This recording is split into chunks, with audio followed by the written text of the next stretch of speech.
No real. This ain't no real. It's like the Oscars, man. The Oscars be doing that nonsense, man. This whitewash bull jive. Come on, man. Get out of here. You mean tell me Blue Ivy got the same amount of Grammys as Nas? What? Man. You know what? No, somebody look up the damn. Somebody. Hey, where's the stat guy? Does he do, did you look up columns too? Can somebody look up Blue Ivy's freaking lyrics? I want to know what she said. I want to know what she said. Let's look him up. All right. I'm going to tell y'all right damn now. Oh, hell no. Y'all, it's some damn baby noise or something. Man, let me put this stuff away, boy. I ain't wasting my damn time. Blue Ivy out here, man, boy. Shout out to the children. I love kids, man. This ain't about the child, man. This is about the damn award show being taken seriously. And y'all dropping them to Lil Nas X and all this shit. Lil Nas got one for Big Nas. Let's take that in for a minute. Damn it. Lil Nas X, Cowboy Troy, Cowboy ass, whatever, got it before Nas. Grammys, I'm done with y'all. I ain't got time for y'all, man. Oscars, I've been done with y'all too. We ain't even got time. BET Awards, y'all done fell off too. I don't even know what's going on with y'all. We ain't even got no real award shows no more. We ain't no damn award shows no more. I'm telling y'all, man. I'm telling y'all right now. Okay, respect this. I digress. Moving right along. Let's jump into sports. I'm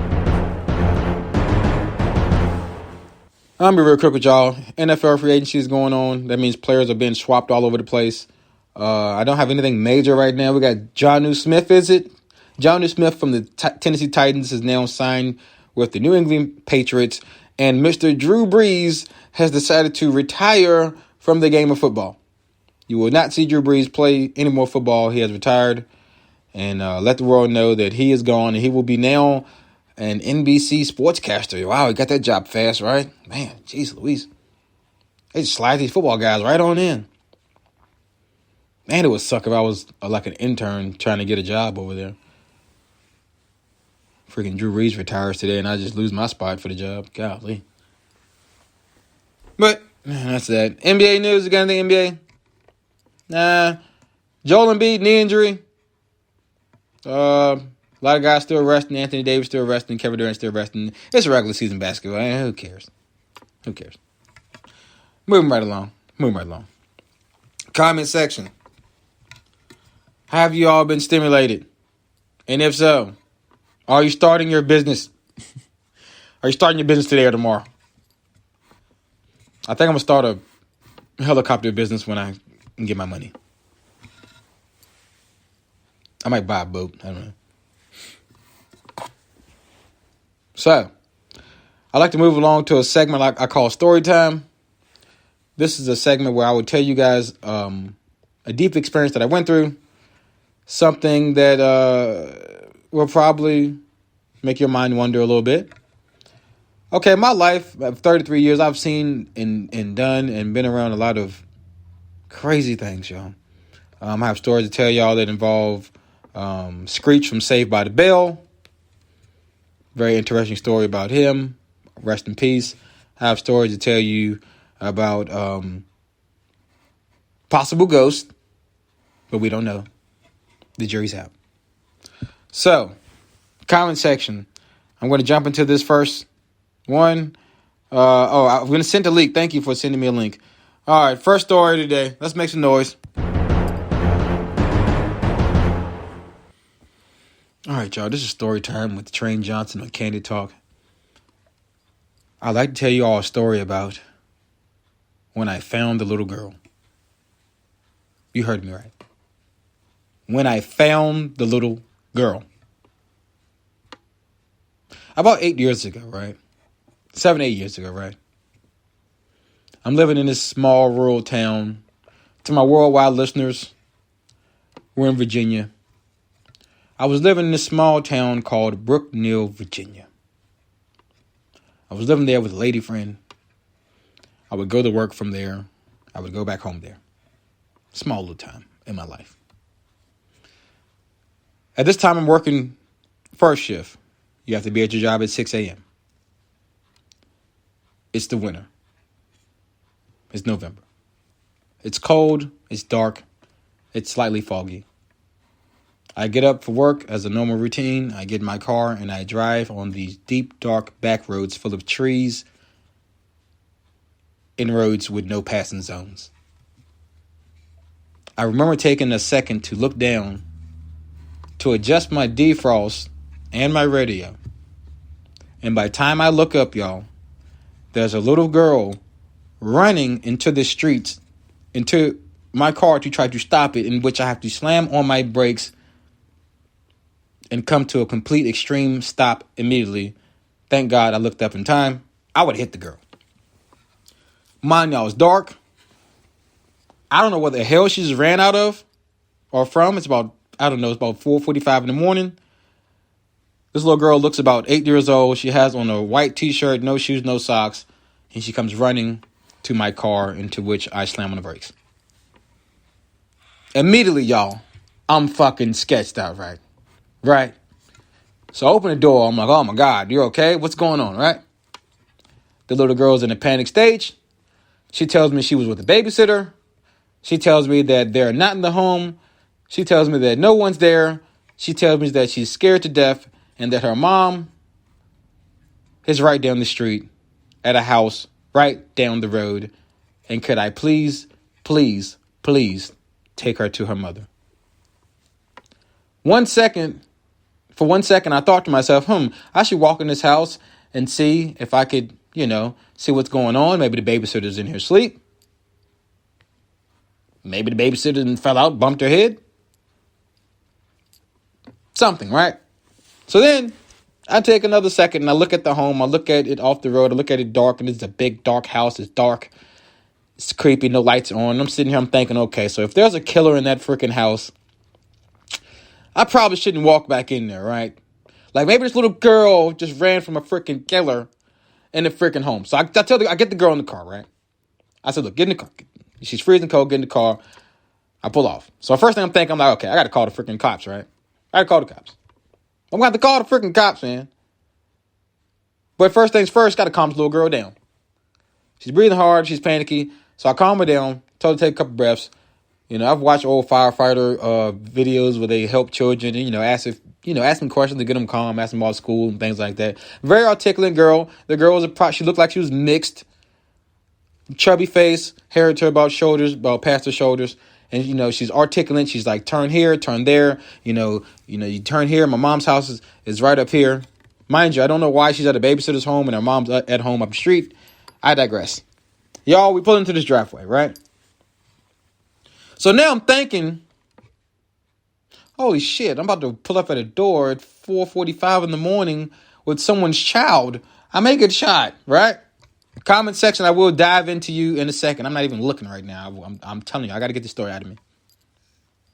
So, it's freaky. I remember it was so cold that when I got out of the car, I had to pick the little girl up so she couldn't walk on the freezing ground and hurt her feet. She told me to go to the back door. It's a big, it's not a small child. She said, please, just go to the back door. The back door is sketch, y'all. The home is sketch. I go to the back door, the basement door. I knock 3 to 4 times, y'all. The door slowly opens, in which I see a white lady with red hair and with a blank face, with the most blank face I've ever seen in my life. The most dull, blank, non-emotional face ever. And as soon as she opened the door, I say, excuse me, ma'am, to let you know your child is running up the street. She's claiming that no one's there with her. She's claiming that, you're her mother. This is where she belongs. I'm just here to help. I was going to work. She's very unsafe conditions. She could have got hit. Somebody could ran into her. Here's your child. The lady takes the child's hand, pulls her in, looks at me, and slowly, closed the door in my damn face, y'all, and didn't say a word. I said, what the hell just happened? The lady didn't say, oh my God, thank you. Oh my God, baby, are you all right? Oh my God, what happened? She didn't say one word to me, y'all. She had the most blank look on her face that I've ever seen in my life. So now I must go to work late and tell my boss this story. Mind you, I'm a young adolescent then. I'm probably in my early 20s and I'm already a screw up at my job. I'm always showing up late with some fucking dog ate my homework or dog bit my tire. I'm late. So I always got a story where I'm late, right? That's how I was then, right? So I pop in my job. I gotta fucking tell them this story. I gotta tell them I fucking saved a little girl's life today. That's why I'm late. Like, really? Okay, all right. I tell my boss the story. She says, oh my God. That is amazing.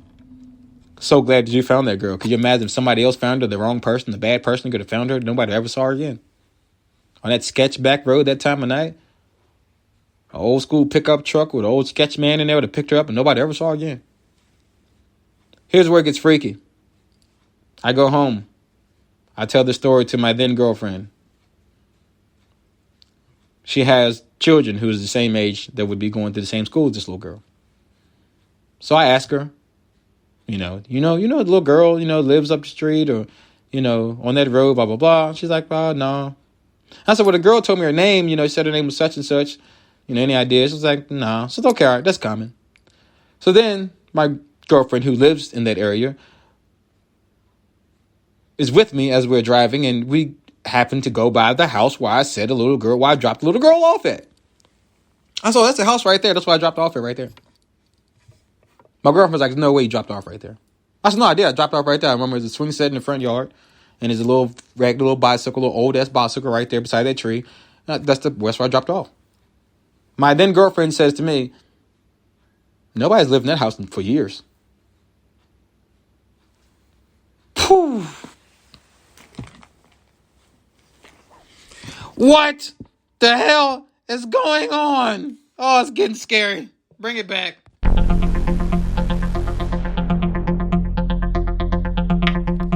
Jesus Christ. I get chills every time I tell that damn God. So y'all, for weeks on end, I'm like, oh hell, something is wrong. No, somebody lives there. Somebody lives in that home. What the hell is going on? That was the spookiest shit I've been a part of in my life, I think. Doesn't help that I've heard plenty of ghost tales from that town, Brookneal. The girl I was dating then definitely told me ghost tales, scary shit that has happened to her or that her family has seen in the town of Brookneal, Virginia. For my worldwide listeners, this town is a very small town. It's a town that at one point only had one county cop. A lot of old businesses shut down. A lot of old, homes there, abandoned homes. Comment section, I don't know if y'all believe in ghosts or not, but I'm telling y'all now, I get freaked out by shit I can't explain. Right? So I know that, there's something more to the puzzle in this game of life. Comment section says one stoplight in Brookneal, Virginia. You called it, man. You called it. Comment section also says there are spirits all around us. I'm going to tell y'all, man. Let's get deeper. This is why I stopped watching freaking scary movies, y'all. I stopped it. You won't put that energy in my house. Hell no. All them demonic movies and Devil's Play and Exorcist shit. I stopped watching that shit years ago. People were like, oh man, you're a punk. You're scared of punk. And you call me what the hell you want to call me. We not putting that energy up in this damn house. I'm not doing that. I'm not freaking, dude. You freaking kidding me? I had one little tiny experience where I thought